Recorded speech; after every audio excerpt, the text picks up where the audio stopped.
আল্লাহ নবী বলেছে, যখন বাদ্যযন্ত্র বেড়ে যাবে, গায়িকারা সম্মুখে এসে নাচবে, তুমি অপেক্ষা করো, পাহাড়গুলো কেঁপে উঠবে, পৃথিবীটা নড়ে উঠবে।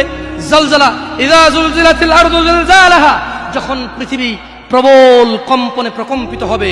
ওয়া খরাজাতিল আরদু আসকালাহা, যখন এই মাটি তার ভিতরে যা আছে একদম লাথি মেরে বের করে দেবে, লাশ হোক আর যাই হোক, মাটি বলবে যে বের হও, বের হও আমার থেকে, বের হও, আমি তোর আর কাউকে রাখবো না। وقال الانسان, মানুষ বলবে মা লাহা মা লাহা, পৃথিবীটার কি হলো, এই মাটির কি হলো, কেন সে কবরগুলো লাশগুলো বের করে দিচ্ছে, কেন সে স্বর্ণ মতি হীরা মানিক্য বের করে দিচ্ছে, মা লাহা, এর কি হলো, কেন পাহাড় নড়ে উঠছে, কেন পাহাড় ভেঙে চূর্ণ বিচূর্ণ হয়ে যাচ্ছে।